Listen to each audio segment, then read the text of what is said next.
विक्सन्स की दुनिया में जाकर उनके साथ संभोग करता है। उसके बाद उसके साथ क्या होता है ये जानेंगे हम आगे वीडियो में। इस फिल्म का नाम है द एरोटिक घोस्ट स्टोरी 3।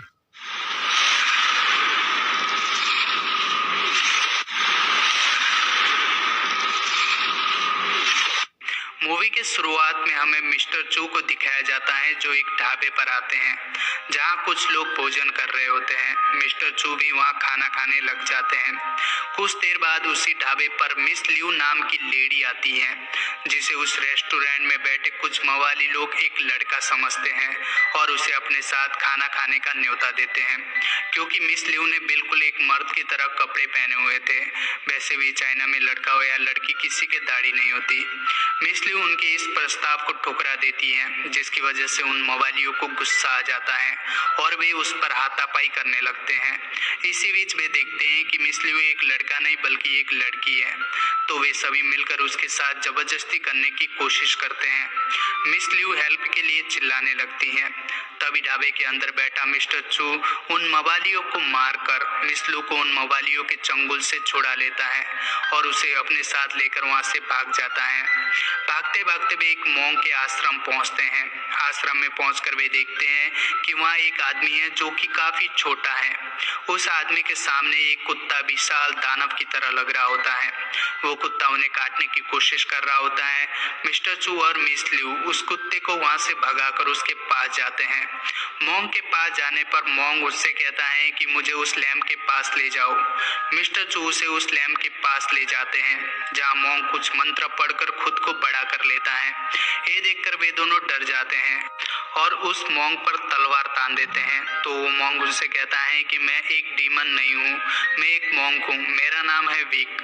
मुझे मेरे गुरु ने सिखाया था कि कैसे हम अपने शरीर को छोटा बड़ा कर सकते हैं। ये सुनकर वे दोनों रिलैक्स हो जाते हैं। उसके बाद मिस लियू नहाने चली जाती हैं और मोंग और मिस्टर चू बातें करने में लग जाते हैं। तभी आसमान में बिजली गिरती है। उस बिजली की वजह से उस मोंग को थोड़ी चोट लग जाती है, पर बिजली के लियू पर गिरने से पहले उसके चारों तरफ एक शील्ड बन जाती है। ये देखकर वो मोंग हैरान हो जाता है और वो मिस्टर चू से पूछता है कि तुम्हारा जन्म कब हुआ था। मिस्टर चू उसे कुछ डेट बताता है। उस डेट का कैलकुलेशन करने पर वो मोंग काफी खुश हो जाता है। वो मिस्टर चू को बताता है कि उसका जन्म एक खास नक्षत्र में हुआ था जिसकी वजह से उसके पास एक स्पेशल पावर है। आगे मोंग शराब लेने के लिए अंदर चला जाता है। मिस्टर चू उस आश्रम के इधर उधर घूमने लगता है। तभी मिस्टर चू की नजर दीवार पर बनी एक पेंटिंग पे जाती है।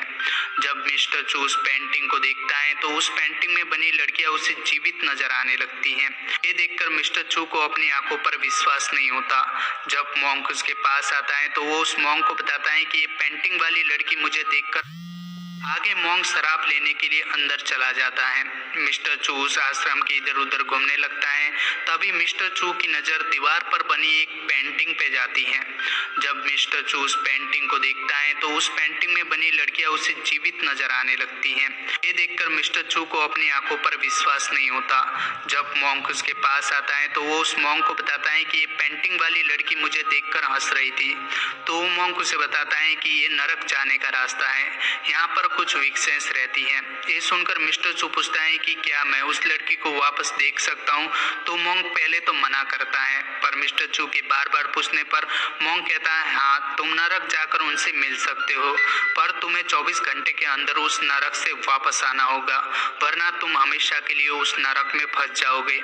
मिस्टर चू उस लड़की को देखने के लिए कुछ भी करने को तैयार था, इसलिए वह मोंग की मदद से उस दीवार के उस पार नरक में चला जाता है। नरक में जाने पर उसे वो ही पेंटिंग वाली लड़कियां दिखती हैं जो नृत्य कर रही होती हैं। मिस्टर चू उसमें से एक लड़की को एक कमरे में ले जाता है और उसके साथ खपाखप करने लग जाता है। इस कार्यक्रम को वे दो लड़कियां बाहर दीवार के छेद से देख रही होती है।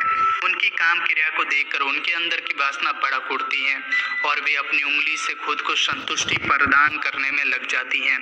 कार्यक्रम खत्म होने के बाद वो लड़की मिस्टर चू को उसके नाम से बुलाती है।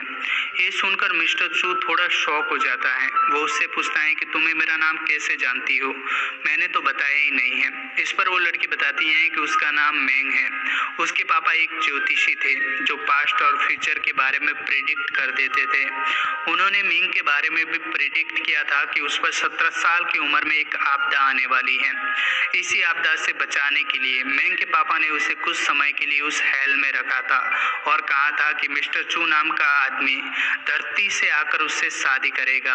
उसके बाद ही मेंग इस धरती पर वापस आ सकेगी। अब मिस्टर चू को भी मेंग से प्यार हो गया था, इसलिए वो भी उसके साथ शादी करने के लिए राजी हो जाता है।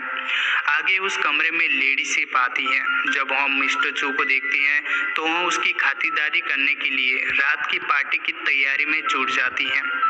इधर बाहर दुनिया में मिस ल्यू उस मॉन्क से पूछती है कि मिस्टर चू कहाँ है, तो वो मॉन्क उसे उस दीवार के पास लाकर कहता है कि वो इसके अंदर गए हैं। ये सुनकर मिस्टर ल्यू को लगता है कि वो मॉन्क उसके साथ मजाक कर रहे हैं, इसलिए वो उनसे बार बार पूछने लगती है, लेकिन हर बार मॉन्क का जवाब यही होता कि वो इस दीवार के अंदर गए हैं।